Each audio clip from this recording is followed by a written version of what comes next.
El Consejo Potosino de Ciencia y Tecnología y Radio Universidad presentan La Neta de la Ciencia. Espacio informativo sobre todo lo acontecido en ciencia, tecnología e innovación En San Luis, México y el mundo. ¡Comenzamos!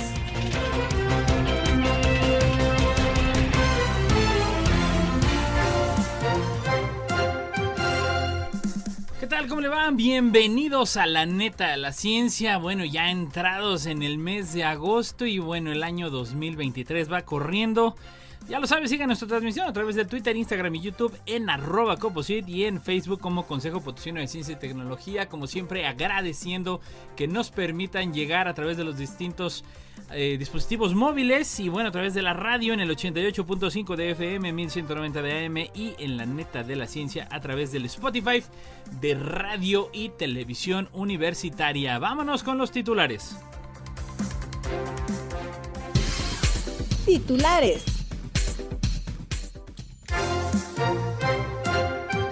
Las tormentas solares alcanzarán su máximo a finales de año. Problemas para satélites y redes de comunicación en la Tierra.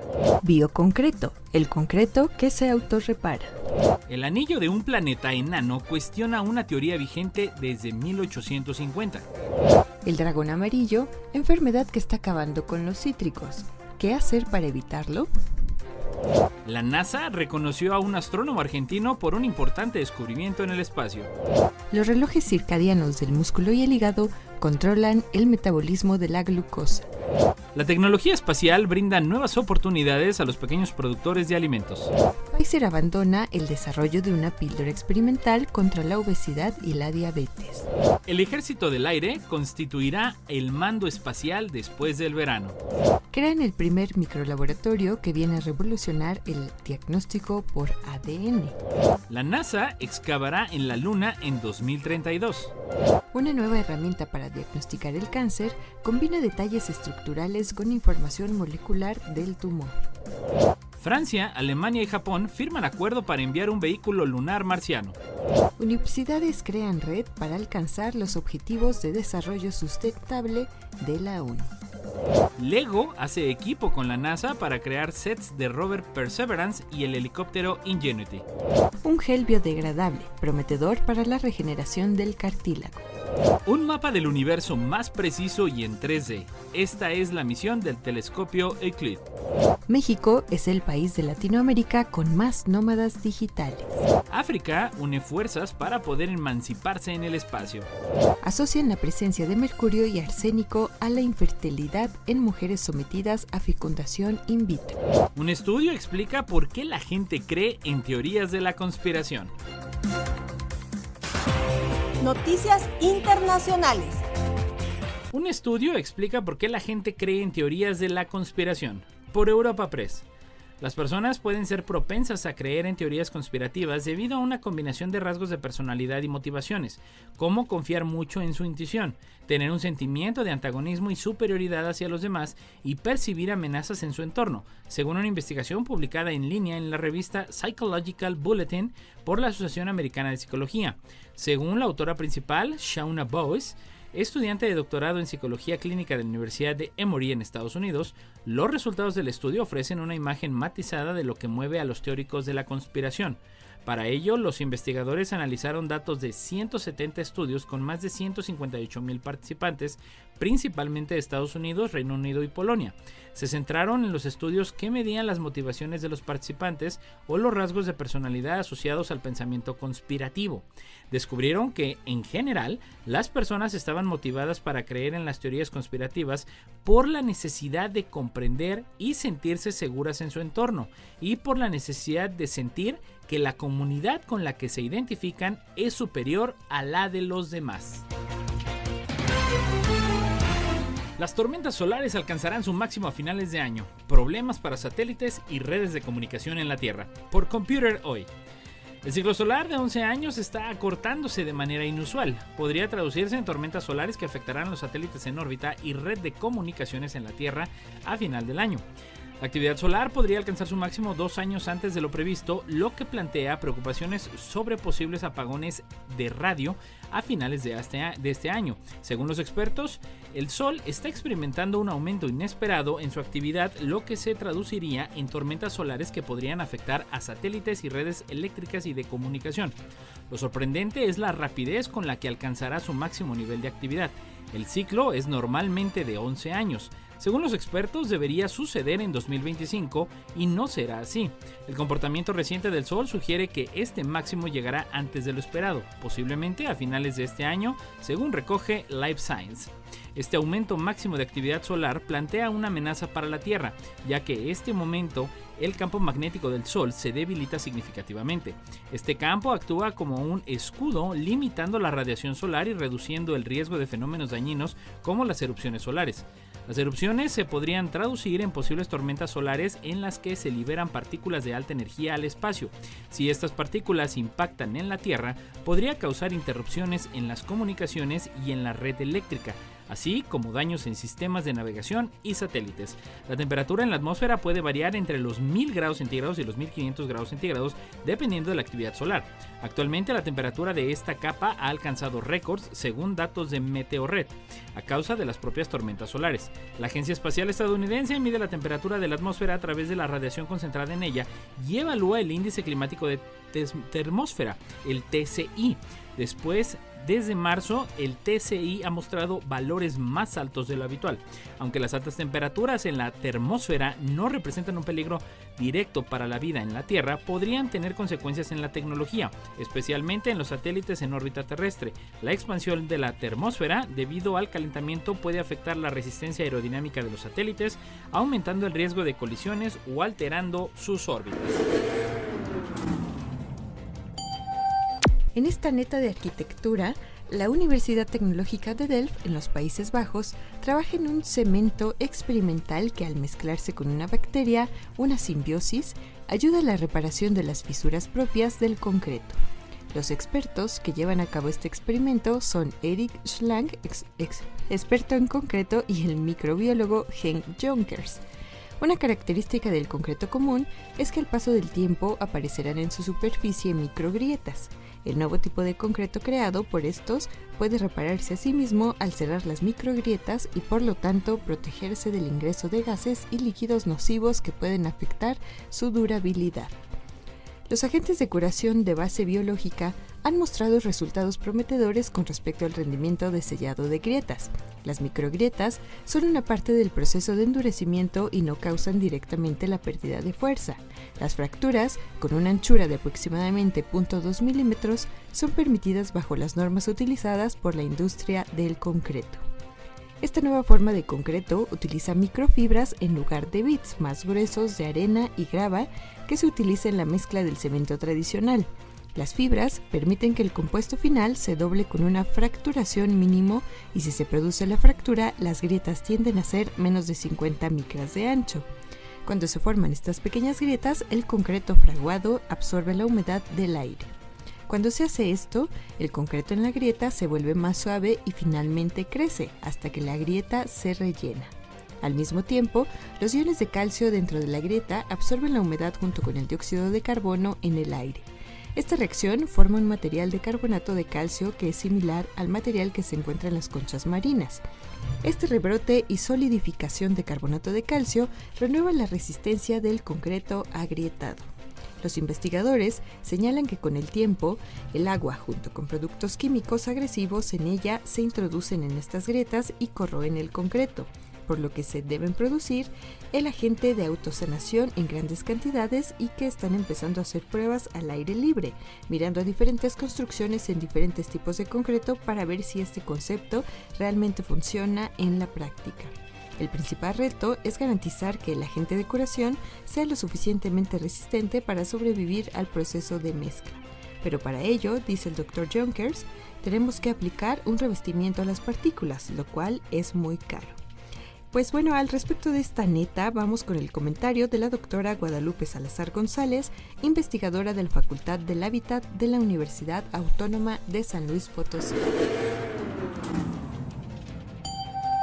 Desde finales del siglo XX, el concreto común ha tenido varias innovaciones, como son los concretos reforzados con fibra de vidrio, el autocompactable que se cuela en un molde en un solo lugar y fluye hasta 30 metros o más sin segregación, o los concretos celulares que se aligeran con aire, y fibras naturales, innovaciones que lo hacen flexible, transparente, ligero, expandible, se colorea y hasta se autorrepara.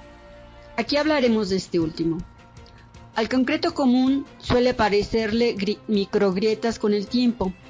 Para evitar esto se ha creado el bioconcreto, el cual es un material experimental que, al aparecer microgrietas, se autorrepara protegiéndolo de la entrada de gases o líquidos que corren. De este modo se alarga su vida útil. El bioconcreto lo desarrolló la Universidad de Delft por el experto en concreto Erik Schlang y el biólogo Hein Jonkers, quienes mezclaron cepas de la bacteria Bacillus pseudophymus al cemento experimental con microfibras, arena y grava gruesas, agua y lactato de calcio, que es lo que las bacterias consumen.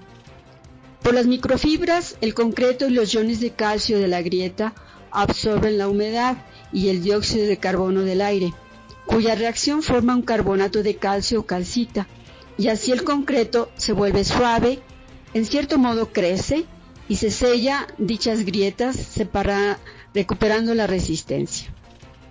Actualmente, con muchas expectativas, está a prueba para evaluar su comportamiento en condiciones reales.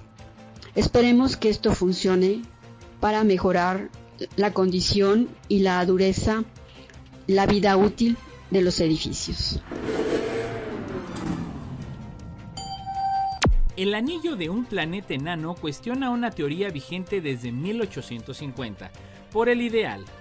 Tal como nos enseñaron en el colegio, los planetas pueden tener anillos, es decir, discos que contienen muchos pequeños trozos de hielo y otros materiales que están en órbita alrededor de un objeto más grande.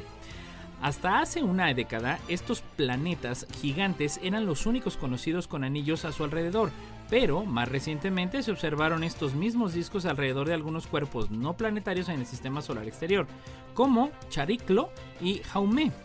En días pasados, un nuevo objeto anillado llamado Quasar, que se encuentra más allá de la órbita de Neptuno, se ha sumado a la lista. La diferencia es que su anillo se ubica más allá del límite de Roche, algo que no se había visto nunca. El hallazgo ha sido realizado por un equipo de investigadores internacional en el que han participado científicos del Instituto de Astrofísica de Andalucía y se ha publicado en la revista Nature. El límite de Roche es una teoría desarrollada por Edouard Roche alrededor de 1850 que marca la proximidad máxima a la que pueden estar dos cuerpos con gravedad para que uno no desintegre al otro. Por ejemplo, el límite de Roche entre la Tierra y la Luna es de 9.500 kilómetros, o lo que es lo mismo, si la Luna se acercase a menos de 9.500 kilómetros de la Tierra, la gravedad de nuestro planeta se despedazaría y se convertiría en un anillo de fragmentos que se quedaría girando alrededor del Sol. Esta misma teoría se aplica a estrellas, planetas, satélites y asteroides. Por el contrario, fuera del límite de Roche se espera que las partículas se agreguen y se forme un satélite en poco tiempo. Hasta ahora, al menos, eso es lo que siempre se ha observado. Los planetas anillados que se conocían tenían sus anillos dentro del límite de Roche. En cambio, el objeto transneptuniano Quasar, hallado en este nuevo estudio, que tiene aproximadamente la mitad del tamaño de Plutón, presenta un anillo que está a 4.100 kilómetros de su centro, mientras que su límite de Roche, también medido desde su centro, es de 1.780 kilómetros. Es decir, el anillo ocupa una órbita donde debería haberse formado una luna, lo que desafiaría la teoría de 1850. Este anillo es demasiado pequeño y angosto para ser detectado directamente, incluso con grandes telescopios como el James Webb. Por eso los autores usaron múltiples telescopios. Cuando por primera vez vimos la posible existencia de un anillo fuera del límite de Roche en los excelentes datos obtenidos con el Gran Telescopio de Canarias, nos dimos cuenta de que podríamos tardar bastantes años en probar de forma contundente esta circunstancia, pero finalmente lo conseguimos en pocos años gracias al esfuerzo internacional, destaca José Luis Ortiz, investigador de la IASCI, que participa en el trabajo. Y bueno, un problema presente con los cítricos aquí en el estado como en otros lugares es la plaga conocida como dragón amarillo. ¿Qué hacer para evitarlo? México es considerado el cuarto productor de cítricos en el mundo y su producción y comercialización genera un número importante de empleos e ingresos en el país. Tan solo el estado de San Luis Potosí cuenta con una superficie de 35.119 hectáreas dedicada a la citricultura, con una producción anual de 1.228.982 toneladas y un valor de producción superior al billón de pesos. San Luis Potosí cuenta con una infraestructura de 18 centros de acopio, 2 seleccionadoras, una juguera y un vivero certificado. Sin embargo, desde hace algunos años, toda la cadena citrícola se ve afectada por los estragos de la enfermedad Huanglong-Bing, o dragón amarillo de los cítricos, causada por una bacteria que llega al interior de la planta y es de difícil control. Su género es Candidatus liberibacter y hay 4 especies conocidas que afectan a los cítricos: Americanus, Africanus, Caribeanus y Asiaticus, siendo esta última la mayormente distribuida en el mundo y la que se encuentra en México. Los cítricos infectados por el dragón amarillo pueden tardar un tiempo en mostrar síntomas y además los síntomas iniciales son difíciles de reconocer debido a que son muy leves y fáciles de confundir con los causados por otras condiciones como la falta de nutrientes. Los síntomas notables van desde puntos amarillos, manchas angulares, acorchamiento, venas engrosadas y de color amarillo, moteados y manchas amarillas difusas hasta que el amarillamiento es total en la hoja y ocurre su caída. Los frutos muestran colores anormales, maduración irregular, deformidad, sabor amargo y semillas abortadas, y con frecuencia caen prematuramente. El árbol afectado en general tiene muy limitada la entrada y el transporte de nutrientes, lo cual conlleva la pérdida de las hojas de la copa y el desarrollo de raíces fibrosas. Estos hechos finalmente conducen a la muerte del árbol aproximadamente 10 años después de los primeros síntomas. Esta enfermedad es considerada como la más destructiva para los cítricos en el mundo, debido a una severidad de sus efectos sobre la productividad, a la rapidez con que se dispersa, a que afecta a todas las especies de cítricos y a que no existe todavía un tratamiento efectivo contra ella. Una de las principales estrategias para atacar la enfermedad es controlar el vector o chicharrita mediante control químico, biológico o con trampas de feromonas. Los insecticidas, abamectina o imidacloprides, aplicados al follaje, reducen significativamente la población de la etapa juvenil del insecto o ninfas en el cultivo. Y pues bueno, al respecto de esta neta, escuchemos también el comentario del doctor Ángel Alpuche Solís del Laboratorio de Biotecnología Agrícola, Médica y Ambiental del IPC. El laboratorio Lambama, que se encuentra en el IPC, es un laboratorio nacional que ofrece servicios a la industria agrícola, médica y ambiental y desarrolla técnicas innovadoras para apoyar a la investigación científica y el desarrollo tecnológico del país. Contamos con equipos calibrados y con mantenimiento anual, así como técnicos calificados, con lo que se ha obtenido acreditaciones internacionales y el reconocimiento del INDRE durante la pandemia.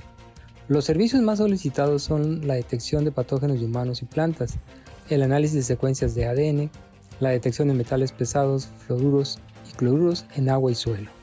Además, capacita alumnos de pre y posgrado, generando datos de calidad que se reflejan en tesis y artículos publicados en revistas internacionales.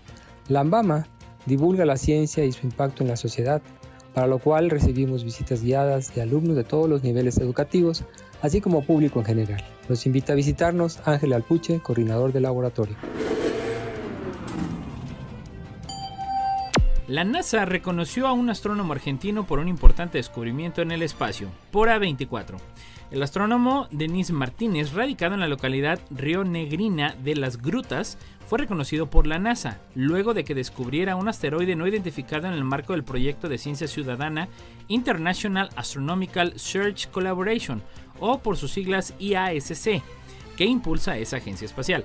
El programa de búsqueda de asteroides del IACS proporciona datos astronómicos de alta calidad a científicos ciudadanos de todo el mundo con el objetivo de realizar nuevos descubrimientos. La iniciativa cuenta con el respaldo del Minor Planet Center, MPC, la organización encargada de recibir mediciones de posición de planetas menores, cometas y satélites naturales irregulares. La entidad es responsable de la identificación, designación y cálculo de la órbita de todos los objetos descubiertos desde el Observatorio Astronómico Smithsoniano, bajo los auspicios de la Unión Astronómica Mundial. Según informó, esa campaña se realizó durante julio y agosto del año pasado y, según precisó, en ese momento nosotros reportamos ese cuerpo como posible asteroide nuevo y en estos días llegó el certificado de la IASC avisándonos de ese descubrimiento. Se trataba de un asteroide. El nuevo asteroide lleva una nomenclatura provisoria en la que comienza a figurar en los registros de la MPC como 2022 XO27.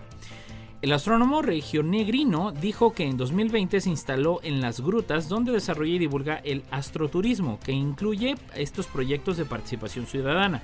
Junto con otras personas, integra el GAOM, el Grupo Austral de Observadores de Meteoros, desde el que fomentamos la idea en escuelas o grupos de aficionados para que se sumen a las campañas en Argentina de búsqueda de asteroides para posicionar a nuestro país dentro de esa búsqueda, indicó.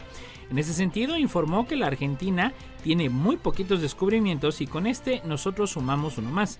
El cuerpo celeste, que fue descubierto mediante el análisis de fotografías que se realizó junto a Damián Drago de Buenos Aires y David Castellanos de Ecuador, está en el llamado cinturón principal ubicado entre los planetas Marte y Júpiter. Los relojes circadianos del músculo y el hígado controlan el metabolismo de la glucosa. La cooperación entre los relojes circadianos del músculo y el hígado son clave para controlar el metabolismo de la glucosa, según un estudio de la Universidad Pompeu Fabra y del Instituto de Investigación Biomédica de Barcelona. El hallazgo, que según los investigadores, tiene claras implicaciones para la diabetes y otras enfermedades relacionadas con la edad. Se publica en la revista Cells Reports y ha revelado que la función del reloj local en cada tejido no es suficiente para controlar el metabolismo de la glucosa en todo el cuerpo, sino que requiere señales de los ciclos de alimentación y ayuno para mantener adecuadamente los niveles de glucosa en el organismo. La investigadora de la Universidad Pura Muñoz Cánovas, autora principal del estudio, ha recordado que los relojes circadianos están presentes en prácticamente todas las células del cuerpo y que ajustan los procesos biológicos a un ciclo de 24 horas para sincronizar cambios físicos, mentales y de comportamiento. Este proceso cuenta con el apoyo del reloj central del cerebro, que sincroniza los relojes de los tejidos periféricos. El estudio, en el que también ha colaborado la Universidad de California, Irvine, ha demostrado que los relojes del hígado y el músculo pueden mantener el tiempo por sí mismos en ausencia del reloj central del cerebro, aunque la fuerza de los ritmos se reduce. También ha revelado que en estas condiciones se alteran los niveles de captación y procesamiento de glucosa. El también investigador de la Universidad Jacob Smith, que ha codirigido el estudio con Kevin Koronovsky, ha concretado que su estudio revela que es necesaria una red mínima de relojes para la tolerancia a la glucosa. El reloj central, que controla los ciclos diarios de alimentación, coopera con los relojes locales del hígado y el músculo, pero el siguiente paso es identificar los factores de señalización implicados en esta interacción. Los hallazgos se han logrado utilizando un modelo de ratón sin reloj desarrollado en el laboratorio de Salvador Asnas Benita en el instituto, en el que han restaurado solo el reloj del hígado, el del músculo esquelético o un reloj combinado de ambos órganos. La tecnología espacial brinda nuevas oportunidades a los pequeños productores de alimentos. Por Agencia Nova. La tecnología espacial brinda nuevas oportunidades a los pequeños productores de alimentos vulnerables gracias a la colaboración entre el FIDA y la Agencia Espacial Europea. Gracias al uso de datos y tecnologías espaciales de última generación, el Fondo Internacional de Desarrollo Agrícola, o FIDA, y la Agencia Espacial Europea, la ESA, estrecharán su colaboración con el objetivo de ayudar a los pequeños productores de alimentos vulnerables a desarrollar su capacidad para cultivar alimentos y adaptarse al cambio climático. La ampliación de esta asociación permitirá incorporar datos y conocimientos especializados de gran calidad que obtiene la ESA por medio de sistemas de teledetección en el diseño de los programas y proyectos agrícolas del FIDA. Así se podrá perfeccionar la focalización geográfica y hacer un seguimiento de los recursos naturales como las praderas, los bosques, el agua y el suelo, que son esencialmente para los medios de vida de los pequeños agricultores y pastores. La teledetección suele emplearse para estudiar a distancia todo tipo de objetos o fenómenos como, por ejemplo, la evolución de la cobertura del suelo. A través de diversos sensores e instrumentos que habitualmente se instalan en satélites, aeronaves o drones, se recaban datos sobre la superficie terrestre. El FIDA y la ESA mantienen una asociación informal desde hace años que se remonta a la elaboración de un conjunto de mapas sobre la cobertura del suelo en Madagascar en 2010. Recientemente, ambas instituciones trabajaron juntas en la creación de mapas sobre la salud de las praderas de Kirguistán y la erosión de Lesoto, así como en la detección de zonas más vulnerables en los efectos del cambio climático en Tayikistán. Este año, la Agencia Espacial y el Fondo de las Naciones Unidas tienen previsto evaluar las rutas migratorias del ganado y los pastizales en el Sudán. A pesar del conflicto imperante, además de hacer un seguimiento de la forestación de Turquille y prestar apoyo al nuevo programa del FIDA en materia de agroecología. El FIDA está reforzado su asociación con Global Action, una asociación sin ánimo de lucro que aboga por una educación gratuita y de calidad en todo el mundo. El objetivo de esta colaboración radica en respaldar las innovaciones impulsadas por los jóvenes, así como desarrollar la capacidad de generar ideas e innovar entre este colectivo. Y bueno, nuestra siguiente neta desde Forbes, México, la farmacéutica estadounidense Pfizer anunció que dejará de desarrollar su píldora experimental contra la obesidad y la diabetes, denominada lotiglipron, debido a las enzimas hepáticas elevadas en pacientes que tomaron el medicamento. Esas enzimas elevadas a menudo pueden producir daños en el hígado.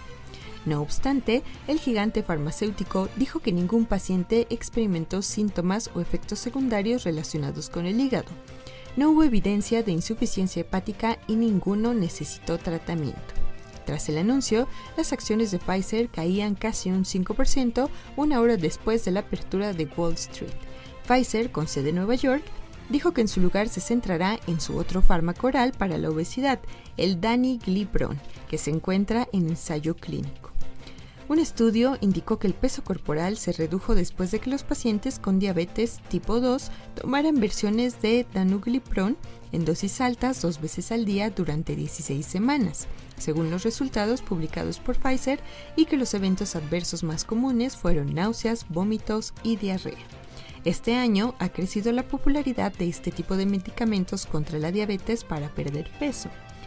La píldora de obesidad experimental de dosis alta de la farmacéutica danesa Novo Nordisk ayudó a los adultos obesos o con sobrepeso a perder alrededor del 15% de su peso corporal, según los resultados de un nuevo ensayo clínico presentado este domingo. Por su parte, este fin de semana, unos investigadores presentaron datos indicando que la próxima interacción de Ozempic y Wegovy, hasta ahora medicamentos inyectables para la diabetes conocidos por su capacidad para inducir la pérdida de peso, podrían producirse en forma de píldora. El Ejército del Aire constituirá el mando espacial después del verano, por Infodefensa. El jefe del Estado Mayor del Aire, GEMA, general del Aire Javier Salto, dio a conocer en días pasados en la gala de entrega de los premios Ejército del Aire y del Espacio que el recién creado mando espacial echará a andar después del verano. El espacio precisamente vertebró la edición de estos galardones, la 19ª, celebrados en torno al lema Una mirada al espacio. El propio GEMA recordó en su discurso que hace justo un año el Ejército del Aire cambió su denominación oficial para incluir el conocido como cuarto dominio de las operaciones militares.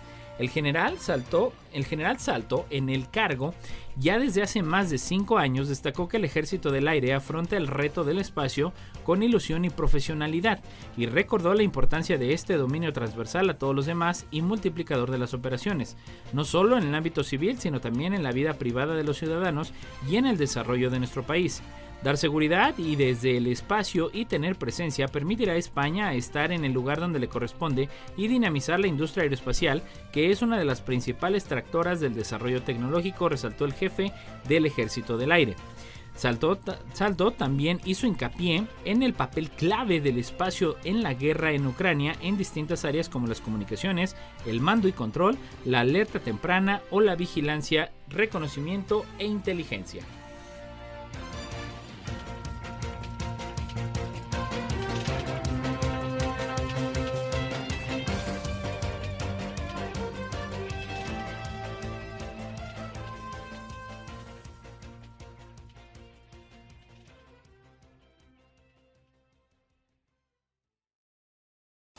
No importa en qué parte del mundo estés, recuerda sintonizarnos en la web radioytelevisión.uaslp.mx.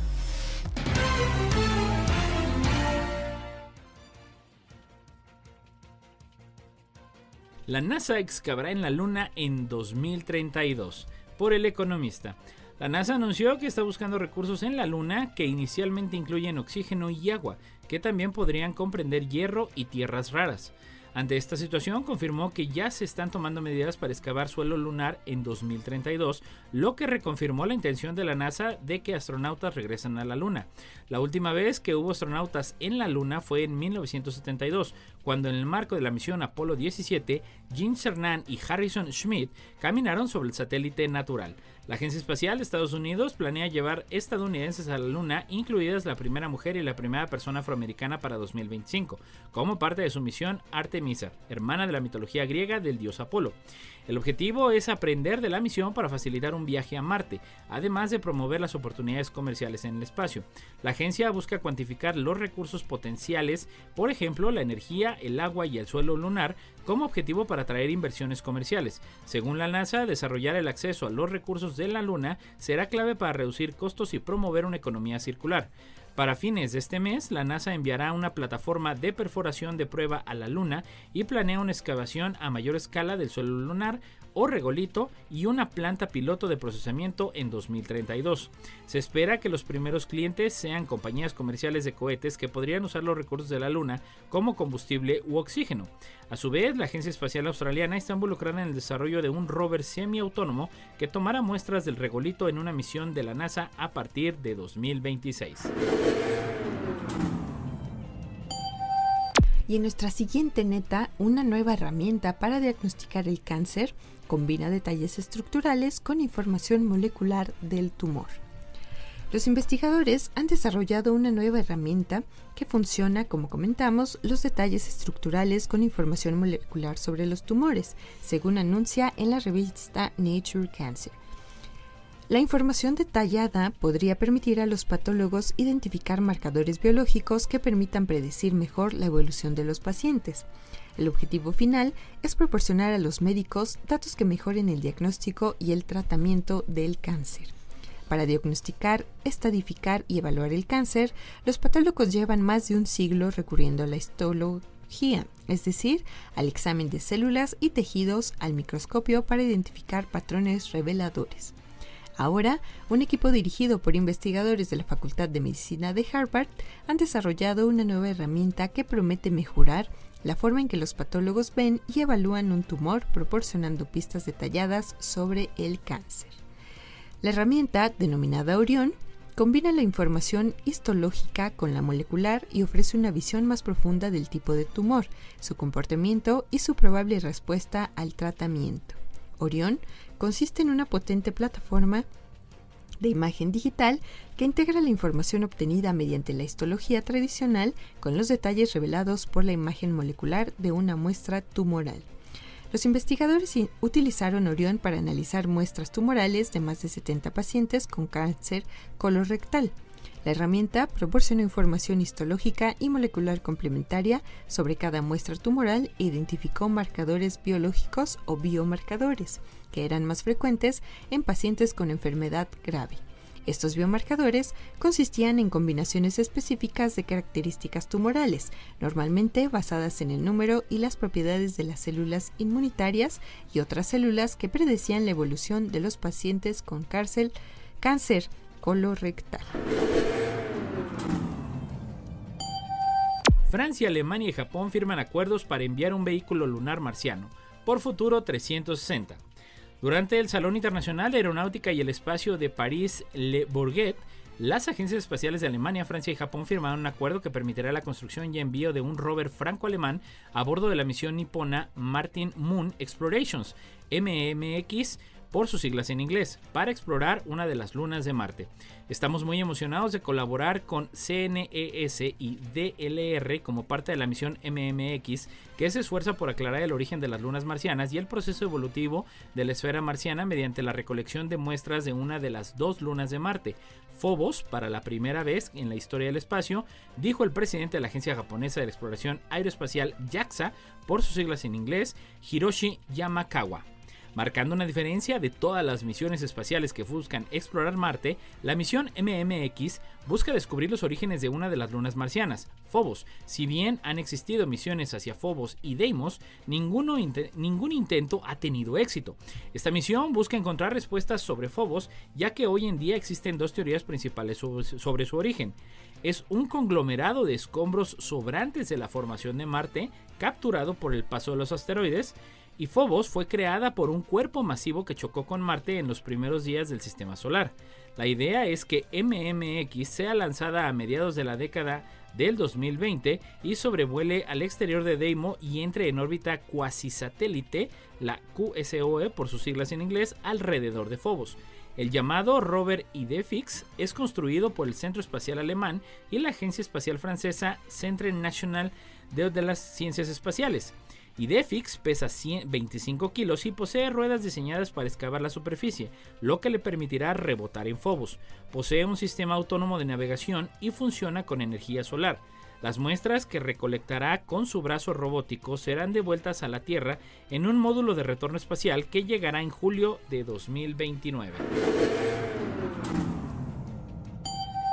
Para hacer realidad los esfuerzos nacionales que buscan cumplir los 17 Objetivos de Desarrollo Sostenible y las 169 metas asociadas de la Agenda 2030 de la Organización de las Naciones Unidas, un grupo de 95 universidades e institutos de educación superior constituyeron la Red de Soluciones para el Desarrollo Sostenible, llamada Tejiendo Acciones por la Sostenibilidad.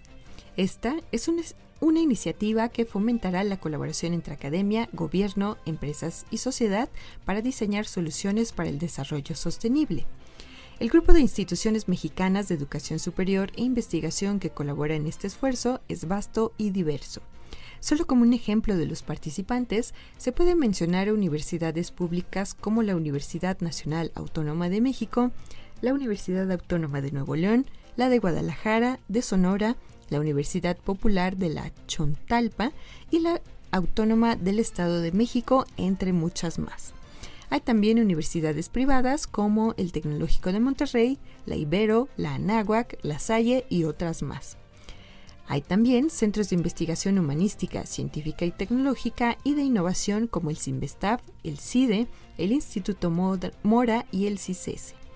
Participan también consejos estatales de ciencia como el CECID Hidalgo y la Secretaría de Salud de Michoacán, así como organismos no gubernamentales con amplia actividad en México como Oxfam. El coordinador de esta red, México por la UNAM y secretario de Investigación y Desarrollo de la Coordinación de la Investigación Científica, José Manuel Saniger Blesa, informó que la red trabajará en grupos y talleres a fin de planear propuestas locales que escalen a otros niveles y signifiquen logros tangibles. Por su parte, el coordinador en México por el Tecnológico de Monterrey, Miguel Ruiz Cabañas Izquierdo, propuso organizar seminarios temáticos y conferencias donde se analice la visión del país respecto al desarrollo sostenible en los próximos años. La Red de Soluciones para el Desarrollo Sostenible, conocida como SDSN, por las siglas de su denominación en inglés, se lanzó en 2012 como parte de las iniciativas de la ONU para promover el desarrollo sostenible. La finalidad era movilizar el conocimiento científico y tecnológico mundial para afrontar los retos del desarrollo sostenible y establecer indicadores, incluido el diseño y la aplicación de la Agenda Mundial de Desarrollo Sostenible posterior a 2015. Para lograrlo, las instituciones de educación superior deben constituirse en referentes a través de su propia gobernanza institucional, prácticas y cultura universitaria para incluir acciones sostenibles en sus localidades. LEGO hace equipo con la NASA para crear sets del rover Perseverance y el helicóptero Ingenuity, por Fairweather.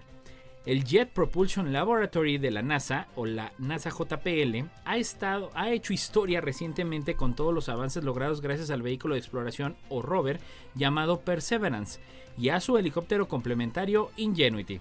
Sin ambos instrumentos, la actual misión en el planeta rojo no habría tenido otros resultados y LEGO lo sabe.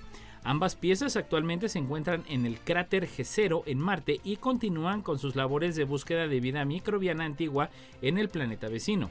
Es en sí una verdadera misión titánica que pocos humanos en la Tierra podrían sacar adelante. Pero también algunos de esos mismos ingenieros han estado ocupados trabajando de la mano con diseñadores de la marca de juguete para chicos y grandes LEGO, ya que la compañía está por rendirle un genial tributo a ambos vehículos de exploración con nuevos modelos contribuibles en su línea de bloques LEGO Technic. El Perseverance, por su parte, se mantiene activo con hallazgos interesantes casi en cada paso que da. Hace apenas unas horas, por ejemplo, les compartimos cómo encontró una curiosa piedra en una forma que nos recordaba a una rosquilla.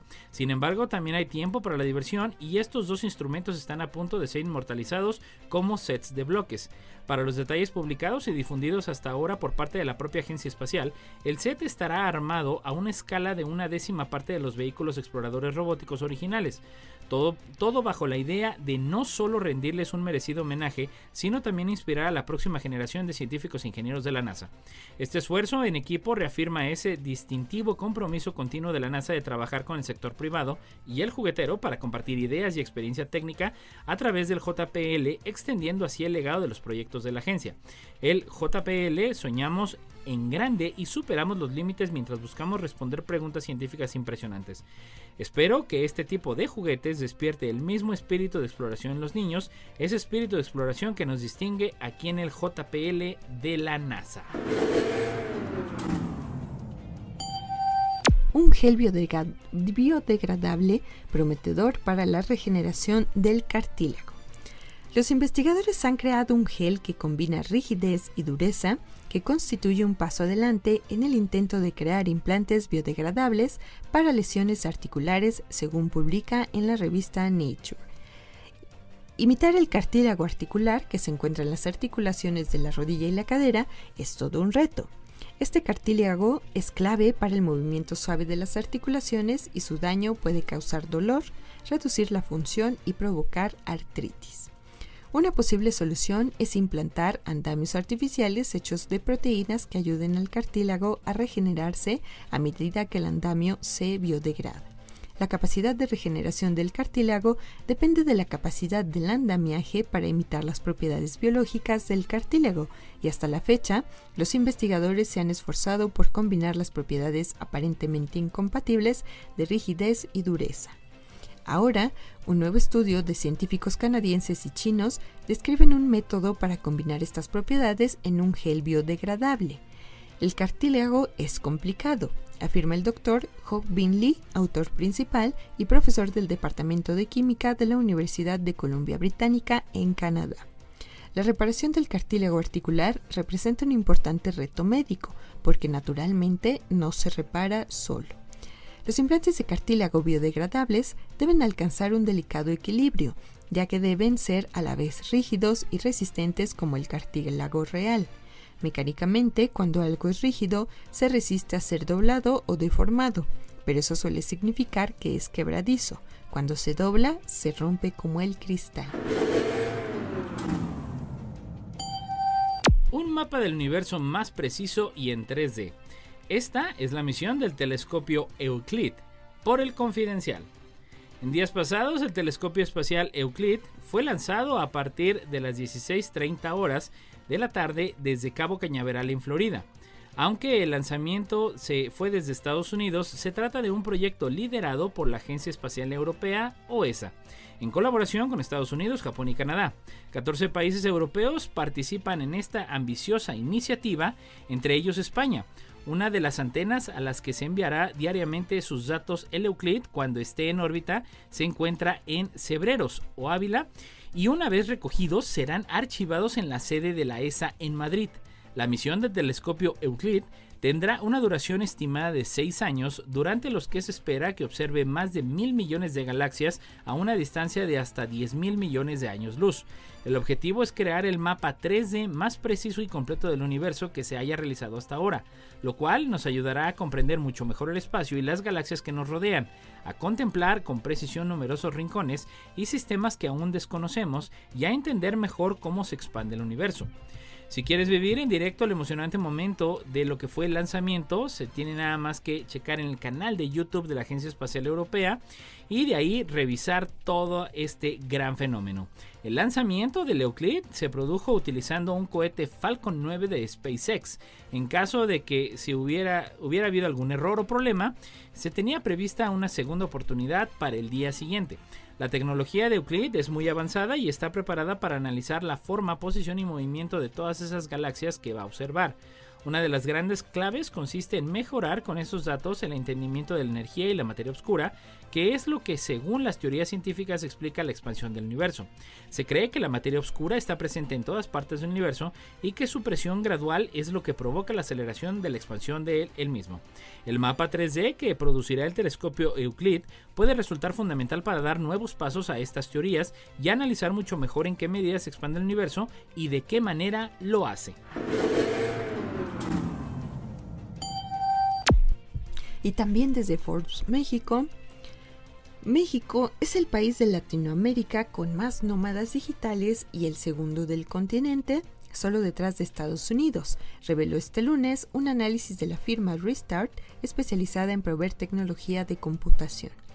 El país con más nómadas a nivel global es Estados Unidos, con alrededor de 15 millones, y en Latinoamérica México es el líder, con Brasil muy de cerca. Así lo explicó el director general de Restart para México y Latinoamérica, Eduardo López Macías, en un comunicado. De hecho, precisó que desde la pandemia de COVID-19 se triplicó el número de nómadas digitales en el país, como se llama a quienes viajan a otra ciudad o país para hacer teletrabajo. El directivo dijo que estos trabajadores pueden ser una fuente de captación de ingresos tributarios como el impuesto sobre la renta, pero están fuera del radar de Hacienda. Explicó también que tras la pandemia se generó un auge de nómadas digitales, quienes pueden hacer trabajo a distancia en México. Una estimación de Restart, empresa de origen ucraniano con matriz en Alemania, que inició este año operaciones en México, indicó que puede haber más de 90,000 extranjeros radicando en México bajo el concepto de nómadas digitales, cuyo gasto podría superar los $1,000 millones. Las cifras, apuntó el directivo, son una estimación de la empresa que dirige, ya que no hay estadísticas oficiales ni de autoridades de migración del Instituto Nacional de Estadística y Geografía o bien de otra fuente. Para calcular el creciente número de nómadas digitales, López Macías destacó que en la plataforma LinkedIn se registran en promedio unas 8,000 ofertas de trabajo remoto por semana, y muchas de estas vacantes se publican en inglés porque las empresas que las ofertan están en Estados Unidos. Según estimaciones globales, existen 35 millones de nómadas digitales en todo el mundo, de los que 15 millones están en Estados Unidos. En México viven 1.6 millones de estadounidenses, según el Departamento de Estado de Estados Unidos, muchos de los que llegaron durante la pandemia de COVID-19. África une fuerzas para poder emanciparse en el espacio, por el país. En los años 60, Estados Unidos y la Unión Soviética se jugaban su prestigio en la lejanía del espacio. Ambas superpotencias invertían millonadas con un hito en perspectiva: lograr que el ser humano caminara sobre la luna. Estaba en liza sorprender al mundo y dar un golpe de superhumano de poder simbólico, quizá el más impactante de la Guerra Fría. Por aquel entonces, el zambiano Edward Makuka, líder de la resistencia contra los británicos y docente de secundaria, también pergeñaba su propio cohete en un taller de las afueras de Lusaka, la capital de Zambia. Quería fabricar un artilugio interestelar de bajo costo. El DKLU-1 habría de alunizar antes que nadie. Sus tripulantes iban a ser 2 gatos y un joven estudiante de 17 años, Mata Mawaba. Ella sería la primera afronauta, según el término acuñado por Makuka. El plan vislumbraba que otros muchos astronautas africanos siguieran la estela de Mawamba, tanto como para colonizar Marte. fabricado en cobre y aluminio y de 3 metros de altura, el Dekalu 1 nunca llegó a despegar. Desde la inocente extravagancia del profesor Makuka, el sector espacial africano ha ido forjando su camino hacia la madurez. Hoy mueve unos 20.000 millones de euros, según la estimación de la consultora nigeriana Space in Africa. Su jefa de operaciones, Anna Haikori, añade que 22 países africanos ya cuentan con programas espaciales. Tras el lanzamiento del Nilesat 101, propiedad de Egipto, en 1998, el continente ha ido sumando satélites en órbita hasta superar los 50 actuales, una cifra aún muy pequeña, que representa poco más del 1% de los casi 5.500 satélites, de los cuales 3.500 son estadounidenses, que giran alrededor de la Tierra, pero suficiente para que África se haya decidido a institucionalizar una política espacial común. La Unión Africana, la UA, hizo pública en 2019 su estrategia espacial y el pasado mes de enero se inauguró la Agencia Espacial Africana, un buque insignia para coordinar esfuerzos y generar sinergias. El organismo apenas comienza a balbucear y ya cuenta con sede física en El Cairo, pero sus instalaciones son por el momento una mole de salas casi vacías. Y desde Europa Press asocian la presencia de mercurio y arsénico a la infertilidad en mujeres sometidas a fecundación in vitro. Un estudio de la Fundación IBI presentado en el 39 Congreso de la Sociedad Europea de Reproducción Humana y Embriología confirma que una mayor concentración de algunos metales pesados como el mercurio y el arsénico en sangre está asociada a una mayor infertilidad en mujeres sometidas a fecundación in vitro. Los resultados relacionan las concentraciones de elementos de traza no esenciales, entre los que se incluyen metales pesados como el plomo, el mercurio en sangre y arsénico, pero también estroncio, estaño, cesio y rubidio en orina, que pueden consumirse en la dieta diaria con una menor respuesta ovárica y peores resultados embriológicos y clínicos en el tratamiento de fecundación in vitro. Además, mayores concentraciones de arsénico en la orina, obtenida el día de la transferencia embrionaria, se tradujeron notablemente en peores resultados clínicos del tratamiento de fecundación in vitro.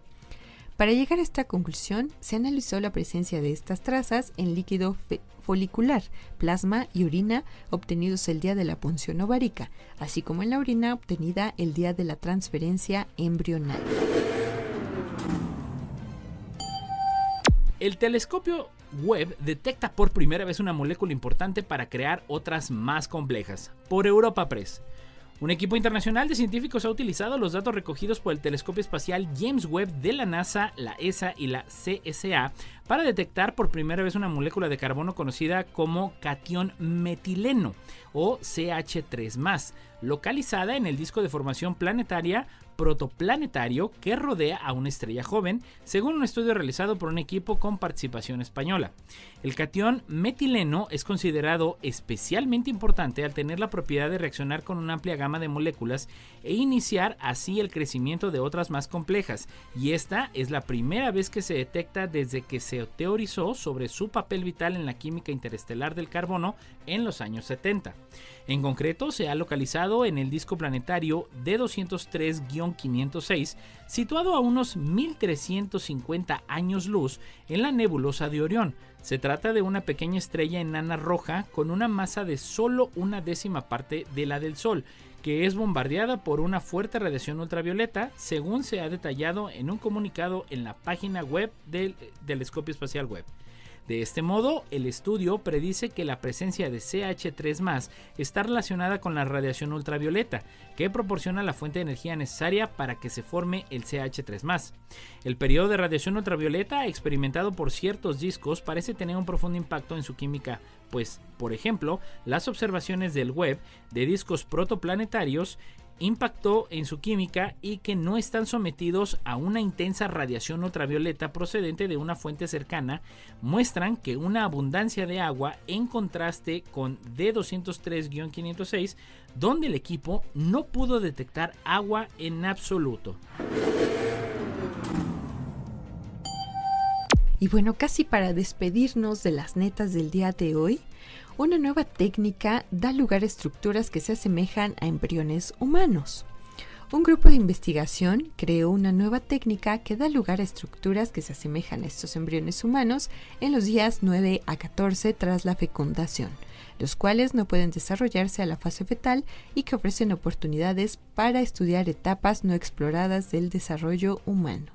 La revista Nature publica este estudio, liderado por la Universidad de Yale, después de que la semana pasada se conocieran 2 publicaciones previas, una sobre la obtención de embriones humanos sintéticos y otra de modelos de embrión. El estudio publicado indica que las células madre pluripotentes, es decir, que pueden convertirse en varios tipos de células o tejidos del cuerpo humano, pueden antagonizarse con estructuras tridimensionales que imitan los acontecimientos del desarrollo embrionario tras la implantación en el útero. La nueva técnica da lugar a estructuras que incluyen tejidos embrionarios y algunos extraembrionarios, que captan las interacciones tisulares durante el desarrollo temprano entre el epiblasto embrionario temprano, que es la capa de las células que da lugar a la generación de los tejidos, y el hipoblasto extraembrionario, una capa de células que genera el saco vitelino. Los investigadores precisan que al carecer de las células que intervienen en el desarrollo de la placenta, no pueden desarrollarse hacia la fase fetal.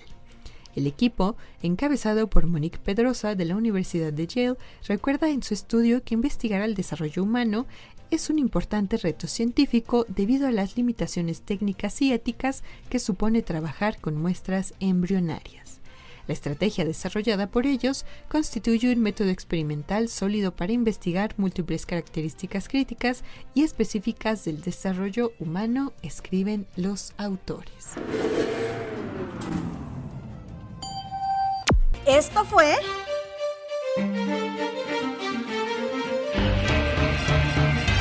La neta de la ciencia. Noticiero de Ciencia, Tecnología e Innovación. Presentado por el Consejo Potosino de Ciencia y Tecnología y Radio Universidad.